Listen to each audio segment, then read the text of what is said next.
Welcome to Gomathi's kitchen. நம்ம இன்னைக்கு ஹோட்டல்லலாம் சாப்பிடுவோம் இல்லையா, நல்ல ஒரு டேஸ்டான பன்னீர் தோசை தான் நம்ம இன்றைக்கி எப்படி செய்யலாம் அப்படிங்கிறத பார்க்க போகிறோம். இந்த பன்னீர் தோசை பார்த்திங்கன்னா நல்ல ஒரு காரசாரமாக, அதுக்கு மேலே பன்னீரை தூவி அது ஒரு சாம்பாரோடையும் ஒரு தேங்காய் சட்னியோடையும் சாப்பிட்றப்ப டேஸ்ட்டு வந்து அவ்வளோ சூப்பராக இருக்கும். இதை நீங்கள் பசங்களுக்கு இந்த மாதிரி ரோல் பண்ணி கொடுத்தா அப்படியே கூட சாப்பிடுவாங்க. அதை தான் நம்ம இன்றைக்கி எப்படி செய்யலாம் அப்படிங்கிறத பார்க்க போகிறோம். இப்போ இந்த பன்னீர் தோசை செய்கிறதுக்கு வந்து இதுக்கு ஒரு தொக்கு மாதிரி ஒரு பேஸ்ட் ரெடி பண்ணணும். அதுக்கு வந்து ஒரு பேனில் ஒரு டீஸ்பூன் அளவுக்கு நெய் சேர்த்துருக்கிறேன்.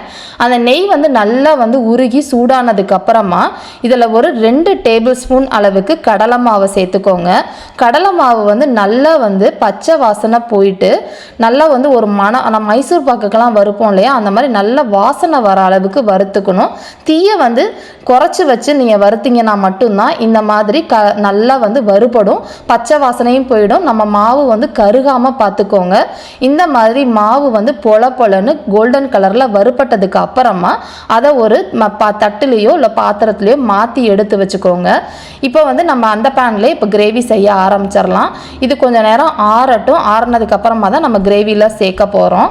இப்போ இந்த பேனில் ஒரு 3 டேபிள் ஸ்பூன் அளவுக்கு எண்ணெய் சேர்த்துக்கோங்க. கொஞ்சம் எண்ணெய் அதிகமாக இருந்தால் தான் இந்த பேஸ்ட் நல்லா இருக்கும். இதில் ஒரே ஒரு டீஸ்பூன் அளவுக்கு நெய் சேர்த்துருக்கிறேன். நெய்யும் எண்ணெயும் நல்லா சூடானதுக்கு அப்புறமா 1 டீஸ்பூன் அளவுக்கு சீரகம் போட்டுக்கலாம்.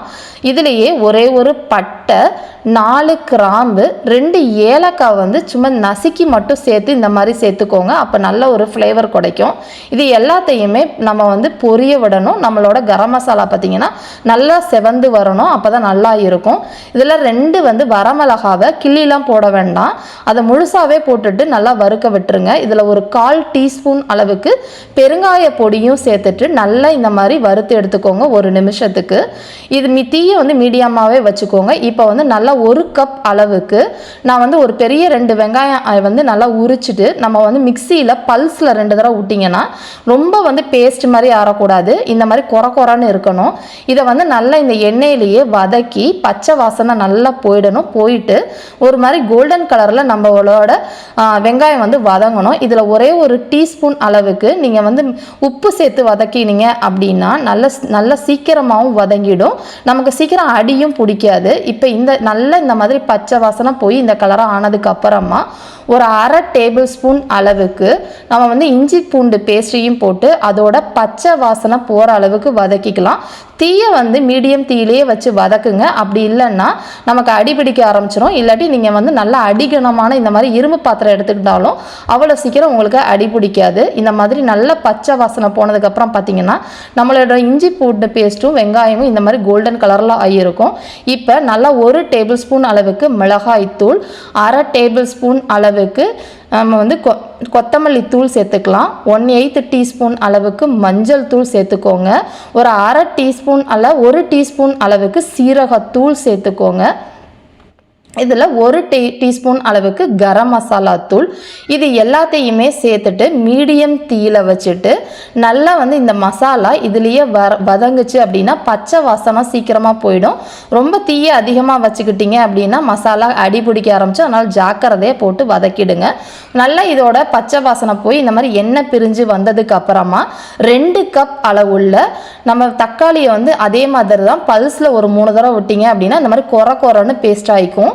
இதை வந்து இதில் சேர்த்துட்டு நல்லா ஒரு 2 நிமிஷம் இதிலேயே வதக்குனீங்க அப்படின்னா நம்மளோட தக்காளியும் நல்லா திக்காகி பேஸ்ட் மாதிரி வந்துடும். நம்மளோட மசாலா ஜாமான்களும் பச்சை வாசனை போகிறதுக்கு சீக்கிரமாக போயிடும். நல்லா இதை ஒரு 2 நிமிஷத்துக்கு மீடியம் தீயிலே வச்சு வதக்கிட்டேன்.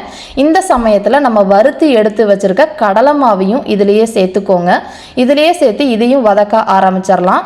இப்போ பார்த்தீங்கன்னா நம்மளோட கிரேவி பார்த்தீங்கன்னா 2 பங்காக இருக்கும். கடைங்கள்லாம் அவங்க தக்காளி அதிகமாக சேர்க்க முடியாது இல்லையா, அதனால் இவங்க கடலை மாவை போட்டு தான் இந்த மாதிரி அதிகமாக பேஸ்ட் செஞ்சு வச்சுப்பாங்க. அதனால தான் அந்த டேஸ்ட்டும் நமக்கு வித்தியாசமாக கிடைக்குது. இதை நல்லா வதக்கி பார்த்தீங்கன்னா இந்த அளவுக்கு எண்ணெய் பிரிஞ்சு வதங்கணும். மீடியம் தீயிலேயே ஒரு 3-4 நிமிஷம் வதக்குனீங்கன்னா எண்ணெய் பிரிஞ்சுக்கும். இப்போ ஒரு 2 டேபிள் ஸ்பூன் அளவுக்கு நம்ம வந்து கஸ்தூரி மேத்தின்னு சொல்லுவாங்க இல்லையா, நம்ம காஞ்ச வெந்தயக்கீரையை இந்த மாதிரி உள்ளங்கையில் தேய்ச்சி நீங்கன்னா இந்த மாதிரி பவுடர் ஆகிடும். அதையும் இதுலேயே சேர்த்து நல்லா இன்னும் 1 நிமிஷத்துக்கு வதக்கிக்கோங்க. இன்னுமே நம்ம நம்மளோட திக்காக பேஸ்ட் மாதிரி ஆகிடும். இப்போ ஒரு 3/4 டேபிள் ஸ்பூன் அளவுக்கு உப்பு சேர்த்துருக்கிறேன். ஏற்கனவே 1 டீஸ்பூன் போட்டிருக்கேன்.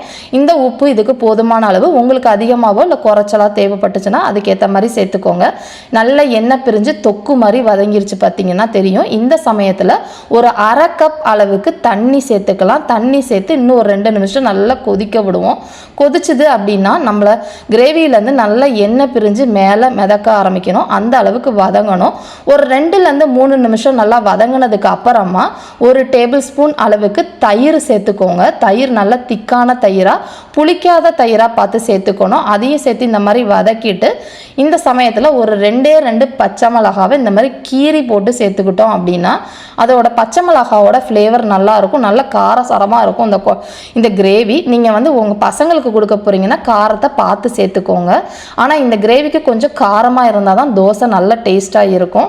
இப்போ பார்த்தீங்கன்னா ஒரு 5 நிமிஷத்தில் நல்ல எண்ணெய் பிரிஞ்சு வந்துருச்சு. கடைசியாக 1 டீஸ்பூன் அளவுக்கு சர்க்கரை சேர்த்துக்கிட்டோம் அப்படின்னா நம்ம போட்டிருக்க தக்காளி புளிப்பு அதே மாதிரி காரம் எல்லாத்தையுமே நமக்கு ஈக்குவல் ஆக்கி காட்டிடும்.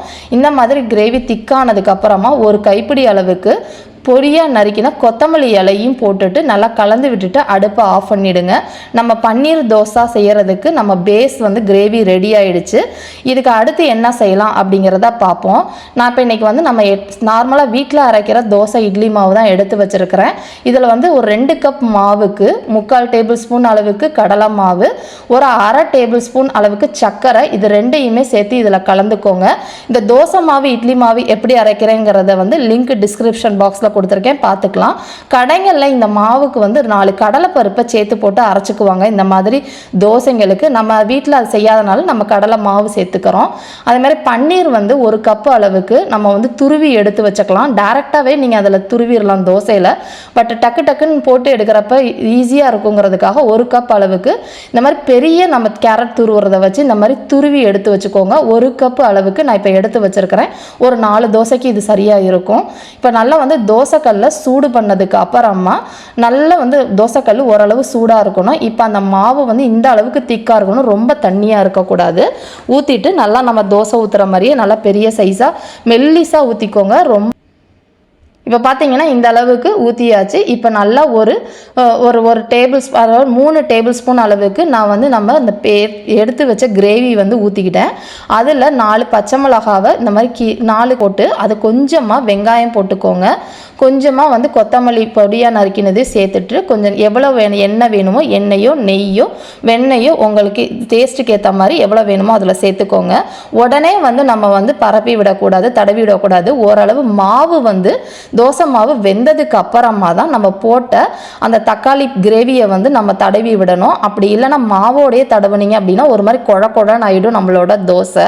அதுக்கு மேலே நம்ம இப்போ துருவி வச்சிருக்கிற பன்னீரை வந்து ஒரு கைப்பிடி அளவுக்கு எடுத்து நீங்கள் போட்டுக்கோங்க. உங்களுக்கு அதிகமாக போட்டு பிடிக்கும் அப்படின்னா அது கூட சேர்த்துக்கலாம். சப்போஸ் உங்களுக்கு சீஸ் தோசை பசங்களுக்கு கொடுக்க போகிறீங்கன்னா இதே கிரேவிலே சீஸை வந்து நீங்கள் துருவி போட்டுக்கலாம். அப்படி உங்களுக்கு பன்னீர் பிடிக்கலன்னா காய்கறிகள் கூட சேர்த்துக்கலாம். அவ்வளோதான். பாருங்கள், ஒரு 2 நிமிஷத்தில் நல்ல பொன் முருவலாக கோல்டன் கலரில் இந்த தோசை நல்ல ஒரு டேஸ்ட்டாகவும் இருக்கும். நார்மல் தோசை மாதிரி இல்லாமல் வித்தியாசமாக நம்ம கடலை மாவுலாம் போட்டுக்கலாம். டேஸ்ட் சூப்பராக இருக்கும். இதை நீங்கள் செஞ்சு பாருங்கள். ஒரு நாள் வந்து இந்த மாதிரி செஞ்சு பார்த்துட்டு எப்படி இருந்துச்சு அப்படிங்கிறத கமெண்ட் பண்ணுங்கள். இந்த வீடியோ பிடிச்சிருந்துச்சு அப்படின்னா லைக் பண்ணுங்கள், ஷேர் பண்ணுங்கள். மறக்காமல் சேனலை சப்ஸ்கிரைப் பண்ணி வச்சுக்கோங்க. தேங்க்ஸ் ஃபார் வாட்சிங்.